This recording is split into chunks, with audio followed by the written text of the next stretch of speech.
Olá, começa agora o Multicidades, um espaço para debater as questões mais relevantes do dia a dia dos municípios gaúchos. E hoje o assunto é o grupo Sinoscar, um grupo que superou o período das enchentes aqui no estado e está numa fase de reconstrução em algumas lojas. E comigo está César Viegas, diretor de vendas do grupo Sinoscar. Boa tarde, César, obrigado por ter vindo aqui compartilhar a tua história, a história do grupo e principalmente como que vocês estão fazendo, né, para sair mais forte de um impacto que foi enorme. Só ali, no entorno de uma das lojas de vocês, eu já entrevistei o pessoal da Uniagro, o Grupo HD tirou 9 toneladas de lama ali das quadras. A Motoriama, né, um amigo também, um vizinho de vocês, colega na área de motocicletas Yamaha, aquele canto ali, nunca tive tanto amigo atingido, né? E cada um de uma forma diferente. Mas antes de chegar nesse momento e na reconstrução, conta um pouquinho quem é o César, de onde tu viesse e que momento tu te ingressou no Grupo Sinoscar. Boa tarde, Márcio. Obrigado pelo convite. Então, o César, né, a gente começou já há 23 anos no Grupo Sinoscar. Passei por todas as áreas, né? Então passei por áreas de serviço, trabalhei com funilaria e pintura, tive uma experiência também de gerência de funilaria e pintura, depois de oficina, depois fui trabalhar com o cliente, né? Fui trabalhar como gerente de atenção ao cliente, né? Então aprendi muito sobre qualidade, sobre o que o cliente espera do grupo, né? E com isso também vim vindo para vendas diretas, depois vendas de usados, e agora já faz 5 anos aí que eu sou o gestor da rede, né? Então eu cuido de todas as lojas do grupo, né, que trabalhando na área de vendas, né, tanto de vendas de usados, de novos e também a venda direta da montadora. Né? Bacana. Então, quantas lojas hoje tu comanda e quais são as cidades que elas atuam? Hoje a rede Sinoscar, a gente tem 9 lojas, né, da Sinoscar, marca Sinoscar, e tem uma loja que a gente chama Cedelco, que é uma loja exclusiva de seminovos, que é em Taquara. As lojas da Sinoscar são em Canela, né, depois Sapiranga, Montenegro, Novo Hamburgo, São Leopoldo, Porto Alegre temos 2, Assis Brasil e Farrapos, e mais recentemente nós adquirimos, né, as operações de Canoas e Gravataí. Bacana. Então, estamos na região metropolitana e Serra. Né? E basicamente muitas delas foram atingidas, né, diretamente ou não, a de Porto Alegre 100%, né, mas como que foi, por exemplo, Montenegro também, foi bastante, todos os municípios, né? Como é que foi o momento em que vocês vinham trabalhando, né? Eu tive a oportunidade de conhecer a fundo uma das lojas de vocês, o grupo eu já conhecia há muito tempo, desde lá de Canela, né? Sim, iniciou em Canela. Com o seu Olívio, né? Muito bacana, os fundadores. E Alto Canela, e isso eu lembro de estar lá no dia das Torres Gêmeas, cara. É interessante, todo mundo fala, né, quando acontece uma situação grande no mundo, como foi o caso da pandemia, na enchente, no momento em que tu tem a notícia, normalmente tu grava aquele momento, o local, né? onde tu estava. E eu estava na Alto Canela, um frio e tal, daqui a pouco aquela imagem dos aviões entrando nas torres em 11 de setembro, e eu estava lá já conhecendo o grupo, né? Tu estava já no início da carreira lá, né, da caminhada.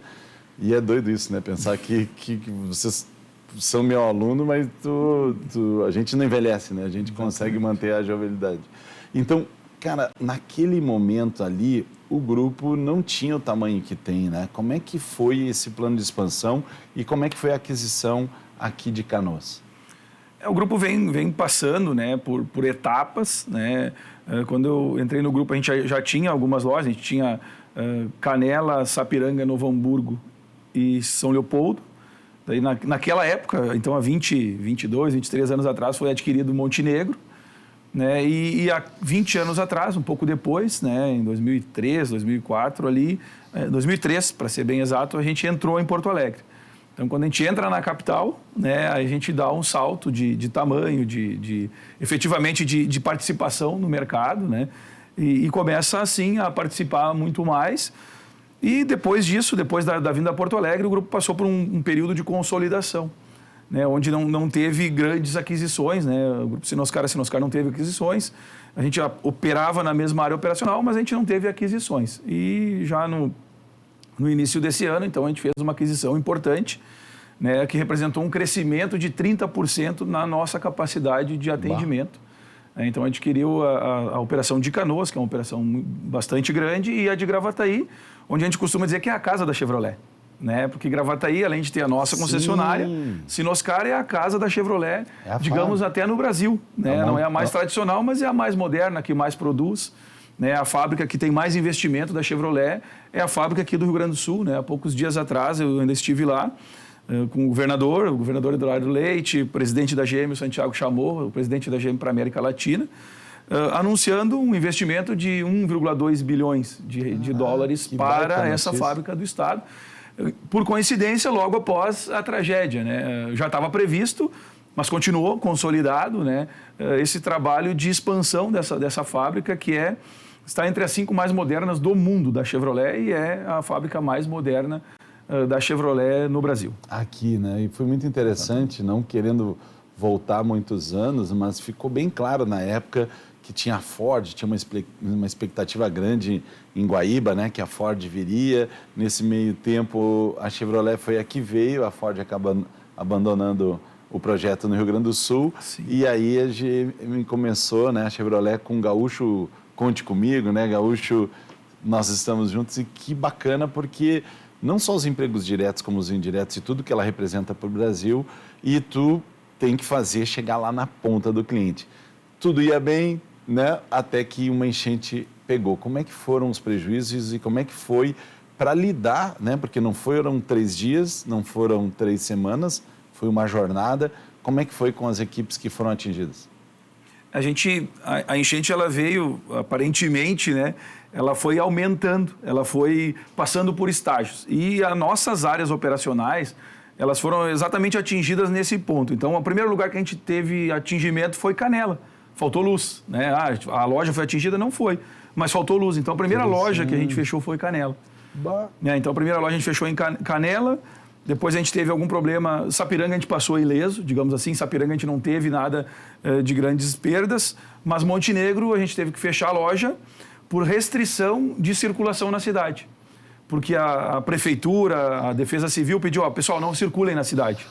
Nós precisamos socorrer as pessoas. Então a gente fechou a loja, né, para socorrer as pessoas. Não sabia. Eu resido em Montenegro, então eu acompanhei muito de perto. E no momento que a enchente foi vindo para Porto Alegre, região metropolitana, a gente não sabia exatamente o que ia acontecer. Né? A gente teve 2 grandes eventos no ano passado, setembro, né, muito mais no Rio das Antas, e em novembro muito mais no Vale do Rio Caí, Rio dos Sinos. Mas nunca teve os 2 eventos juntos, né, que foi o que aconteceu nessa última enchente de maio, e isso nós não tínhamos o entendimento de que ponto chegaríamos. Mas houve, né, alertas da Defesa Civil e a gente foi alertado também. Mas eu já não conseguia mais sair da minha cidade. Né? Eu já estava preso na minha cidade em virtude das estradas já com alagamentos, enfim, e temporariamente indisponíveis. Então, a gente fez contato telefônico com as gerências e pedimos, pessoal, levantem os carros, né? Nós temos uma loja na Farrapos que, pela mancha, pela inicial, seria atingida. E, de fato, foi, né? 7 dias depois da gente já não ter mais água na cidade de Montenegro, né? Começou a nossa loja da Farrapos a inundar. A gente tinha uma preparação inicial, a gente preparou, né? Tiramos os carros das áreas mais baixas, dentro do pátio, levantamos os carros, nós temos uma área de mezanino, onde é possível levantar alguns carros, então a gente salvou ali 150 carros. Né? Qual que é o problema? Nós tínhamos 350 carros na loja, né? Então a gente teve uma perda aproximada de 200 veículos, né? O que a gente faz com esse veículo depois que inunda? E todo o equipamento, tudo isso, né? Então a gente tinha uma cobertura de seguro, né? Então esses veículos, todos eles foram... a gente conseguiu a indenização do seguro, né?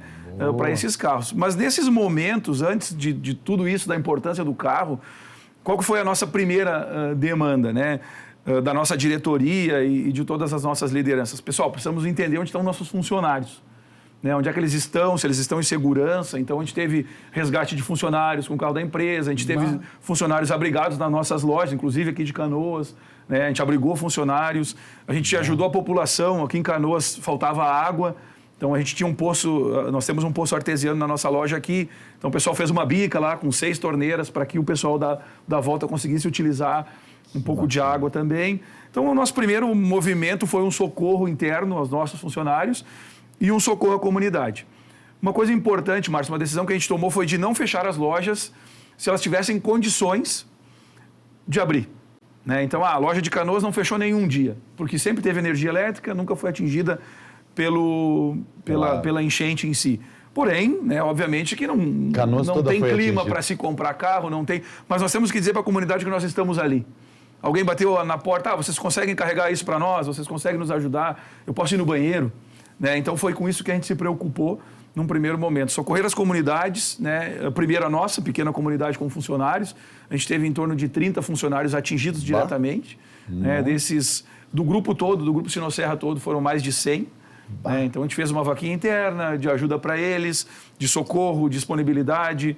Né? Então, a gente cuidou muito, primeiro, das pessoas, para depois a gente ir lá olhar o prejuízo, enfim, que a gente teve, que foi considerável, mas poderia ter sido muito maior se a gente não tivesse tido as ações preventivas, na medida do possível, obviamente, e também a seguro, né? Previdência, a gente foi cuidadoso, a gente foi prevenido e a gente conseguiu também não ter uma perda muito grande de bens materiais, digamos assim. Muito bom. César, Canela já não dava para chegar lá porque começaram os deslizamentos, né? Gramado, eu acho que foi uma das que mais morreram pessoas, porque até o momento o deslizamento era o mais letal, né? O rio ainda dava tempo de tentar sair e os resgates aconteceram, mas o desabamento foi bem complicado. Antes de ir para o intervalo, só tenho que te corrigir que o diretor comercial não mora em Montenegro, mora na estrada, né? Verdade. Com esse monte de cidade, tem o legítimo multicidades, né? Exatamente. Já deve ter dormido em cada uma delas. Exatamente. Mas já voltamos com o César, o Multicidades faz agora um rápido intervalo e logo a gente volta a falar sobre o grupo Sinoscar.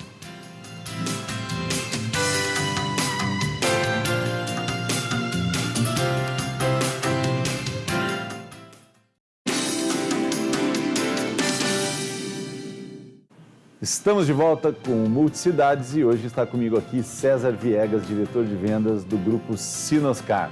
César, a gente vinha falando no primeiro bloco do momento do caos, né? Do estresse. Vocês estavam atendendo Canoas à medida do possível, Porto Alegre 100% embaixo d'água. Como que foi essa jornada e como é que foi a retomada? Pessoal, mais de 100 pessoas do grupo, 30 só aqui nas cidades mais próximas. Como é que foi essa retomada e como é que estão as vendas hoje? A retomada foi bastante importante, né? A gente notou uma rápida recuperação, né? Acho que a bandeira do Rio Grande do Sul, né? As nossas façanhas mostram isso. A gente conseguiu rapidamente o mercado automotivo como um todo, não só a nossa empresa, mas o mercado automotivo teve uma retomada bastante importante por veículos segurados. Então, tinha muita gente segurado, as seguradoras tiveram uma celeridade no pagamento, então o pessoal começou a receber rapidamente. Então, o mês de junho foi um mês de uma retomada muito importante, foi muito rápido. A própria montadora também nos incentivou com programas de recuperação de frota, onde as empresas que perderam tinham um benefício. Houve uma ajuda do governo, propriamente dito. Acho que teve toda uma mobilização da sociedade civil também, que fez com que as pessoas... eu até, como disseste antes, eu viajo bastante. Eu conversei com muitas pessoas nesse meio tempo, conversei com clientes, conversei com funcionários e encontrei poucas pessoas tristes, abatidas, né? Eu diria que uma ou duas, com mais de 100, 150 pessoas que eu conversei sobre o tema, todas elas reagindo. Né? Eu acho que essa força do gaúcho é muito bonito de ver. As pessoas estavam prontas em prontidão. Terminou a enchente, vamos limpar, vamos começar tudo de novo. Então, acho que isso foi muito importante para o Estado. A gente vê que temos muitos problemas de estrutura ainda, infraestrutura, pontes, estradas. A gente falava de Canela. Canela ainda tem um acesso precário, que é o acesso de Nova Petrópolis a Caxias, né? Se a gente pegar 116, é uma ponte interditada, tem mais um pedaço interditado que já está há algum tempo. As barreiras estão, de alguma forma, nos atendendo, mas é arriscado.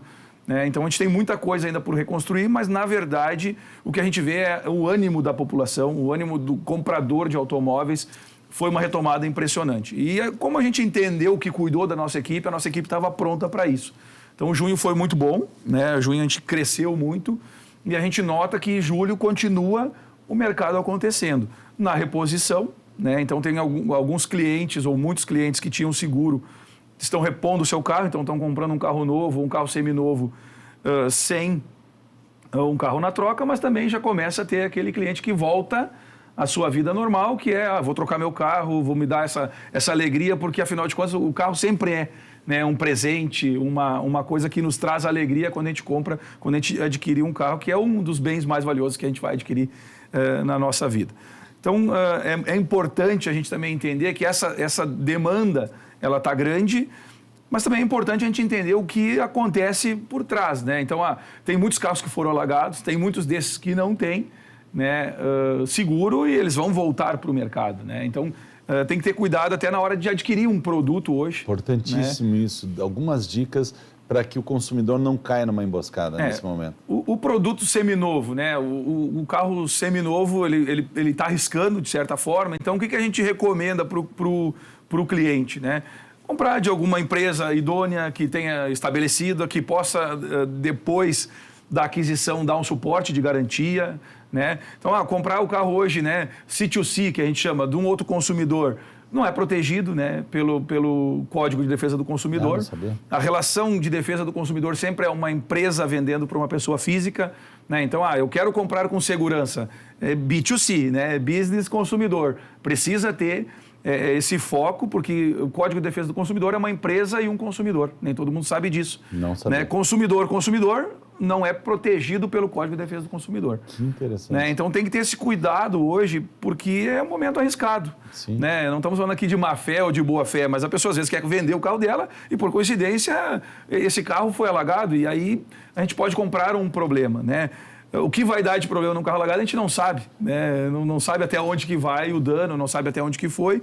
Então é importante ter, digamos assim, uma certa prudência ou bastante prudência na aquisição de um carro hoje seminovo, principalmente. Os novos, acredito que todas as marcas têm a mesma forma de a gente trabalhar. Os novos é seguradora, leilão.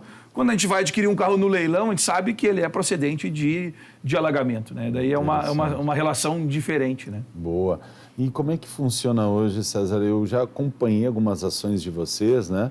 Ano passado me chamou muito a atenção, no mês de setembro, uma das lojas estava com a menina, que agora me falha o nome, mas uma cantora que foi até pro The Voice, a guriazinha estava lá, né, começando a sua vida com um gaiteiro e um violeiro dentro da loja, sentado nos pelegos, todos os carros com balões com as cores da bandeira do Rio Grande, parece que vocês já estavam prevendo, né, que ia ter esse apelo da reconstrução, mas sempre com criatividade, o pessoal fazendo vídeos e movimentando.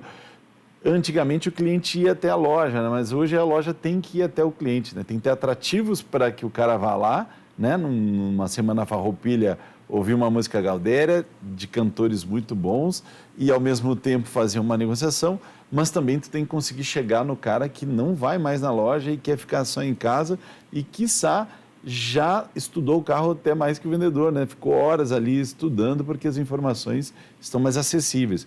Como é que está esse momento hoje do presencial e do virtual? O mercado, a gente costuma dizer que o nosso mercado é misto, né? O nosso mercado, ele é muito virtual, então o cliente sempre pesquisa antes, testa, vê muitos vídeos, né? Para entender um pouco do produto, para entender qual é a melhor oportunidade, faz a relação custo-benefício. Então, tudo isso, o cliente está muito entendido, digamos assim, muito mais esclarecido do produto, inclusive até da questão financeira. Quanto que custa o juro, quando é que eu posso comprar, como que é bom comprar. Então, isso é muito misto. E as nossas equipes, elas estão preparadas justamente para isso, né? Para começar a atender o cliente no virtual e acabar, né, na loja, na chegada dele. Hoje, por exemplo, a gente faz vendas que o cliente nem veio na loja, né? Ele vem só buscar o carro dele, é possível.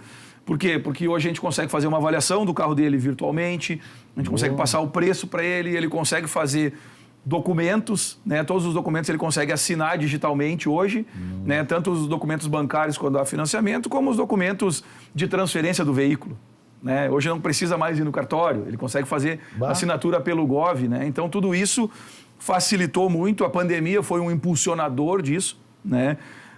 Mas nos facilita, é melhor para o cliente principalmente. Imagina tu ir escolher um carro e tu começar esta operação quando tu vai na concessionária, como era antigamente, né? Nós trabalhávamos em 2014, 2015, e de segunda a segunda, né? Nós não fechávamos nunca, por quê? Porque o cliente precisava ir lá na loja, conhecer o produto, então ele ia numa loja, ia em outra, ia em outra. Se a gente pensar em 2011, o cliente ia mais ou menos em 4 lojas para comprar um carro. Hoje ele vai em 1,2 lojas. Quer dizer que uma parte dos clientes vai ainda em 2 lojas. Mas uma grande parte só vai em uma. Porque toda a escolha do produto, da condição, da loja, do atendimento, é anterior à visita dele.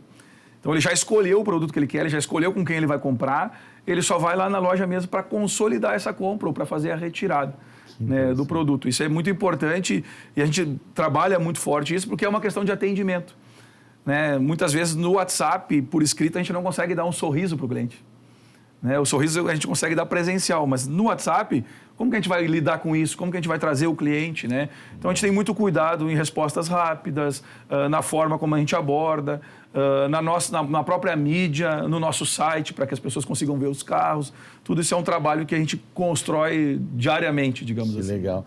E, Tchê, eu sei que tem muita informação secreta, né? Porque o pessoal prepara os lançamentos para a concorrência, né, não copiar, mas tem alguma novidade que tu já possa abrir e que seja um spoiler para o pessoal? Vem Expo Inter pela frente, tem muita coisa para acontecer ainda, não só pela reconstrução, mas também coisas que a própria montadora já vinha pensando. Tem alguma novidade?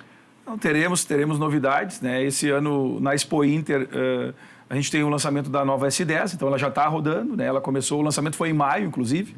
Não conseguimos participar porque não tinha aeroporto aqui, né? Mas o lançamento foi em maio em São Paulo e a nossa feira aqui vai ser a primeira que a gente vai ter a S10 rodando na pista de testes.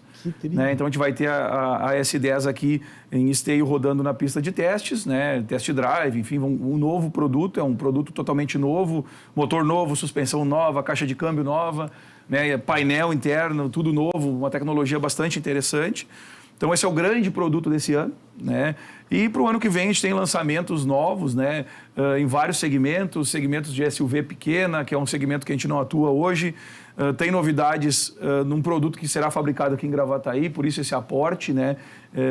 Esse eu não posso falar muito, mas é um produto novo, né, que vai sair aqui de Gravataí, então, de Gravataí para o mundo, que vai ter inclusive exportação, né? Então é uma coisa bem interessante para o nosso estado, né? A gente vê o quanto cresceu Gravataí depois que a GEB foi para lá. Além disso, né, a gente tem novidades nos elétricos que devem chegar esse ano ainda, né? O que eu posso falar é que a Blazer elétrica já está no Brasil, né? Já foi descarregada, então esse carro é um carro de luxo da Chevrolet, que é a Blazer, é uma SUV média 100% elétrica, e vem mais produtos novos, né? A gente vai ter o ingresso da tecnologia híbrida também na Chevrolet, que a gente não tem ainda. Provavelmente isso a gente já tem até no ano que vem. Né? Ano passado eu tive a oportunidade na Expo Inter de visitar o stand de vocês, né? Eu tenho vários clientes ali e é uma maravilha porque eu só atravesso a rua na Expo Inter e tu encontras marcas diferentes e vários amigos, né? Mais do que clientes, a gente acaba ficando amigo. E o que é interessante é que a espaçonave, né? Tá uma Silverado ali. Cara, que carro é aquele, né?